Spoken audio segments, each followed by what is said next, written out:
One of the most famous and the most aggressive atheists in the world today, Richard Dawkins, often says that religious people have more unity because they are easier manipulated. They all in unison always follow their clergy.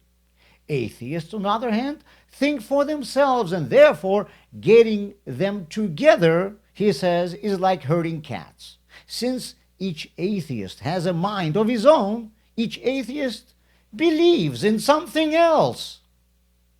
With this, Dawkins answers the question of why is it that religious groups are always the ones to do the most of humanitarian help and community work. Free thinkers are by nature more independent, and it is harder to get them together behind some idea, he says. Sounds reasonable. So, this means that each atheist believes in something else. Okay. But the same Richard Dawkins always repeats an old claim that, as opposed to religious people, atheists only believe in the truths which have been proven by science. So, 1 second. If each atheist believes, like Dawkins said earlier, in something different, then each atheist has his own truth proven by science? If atheists believe only in what is proven by science, then everything should be the other way around. There is only one truth proven by science, but there are many different religions. Each religion also has many denominations. Just look at Judaism. Have you seen two rabbis ever agreeing on anything? If atheists believe only in what is proven by science, then they all should always agree on everything, which of course cannot be expected from religious people because they all have different religions. And besides for that, if I'm a religious Jew, I can visit a synagogue of one branch of Judaism and then a synagogue of another branch of Judaism until I'll find a movement and a teaching that I think is suitable for myself. And outside of Judaism, there are so many religions. A believer can choose the religion he likes. That is, he can think for himself and decide what to believe in. But if I'm an atheist, and then I must believe only in what is proven by science and nothing else, then I have no choice in what to believe in.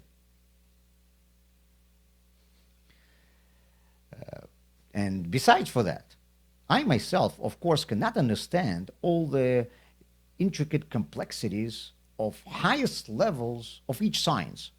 I cannot be at the same time a specialist in biochemistry, economics, and hydromechanics.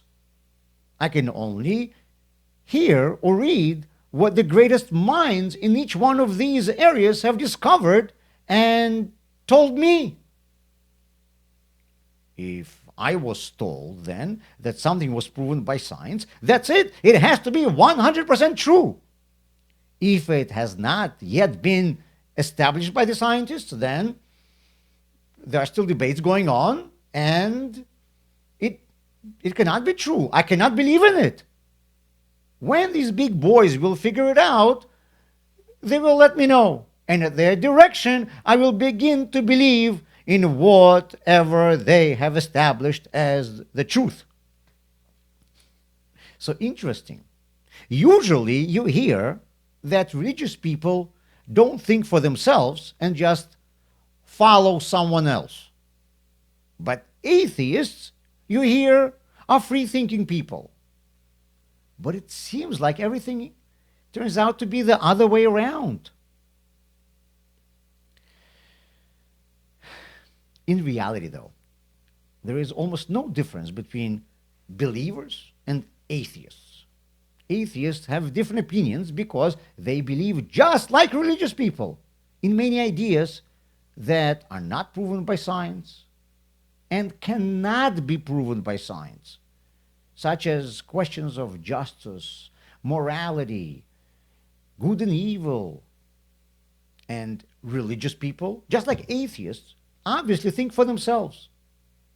The only difference between religious people and atheists is that religious people are not afraid to admit that in addition to believing in what is proven by science, they also believe in the truths that cannot be tested in laboratories.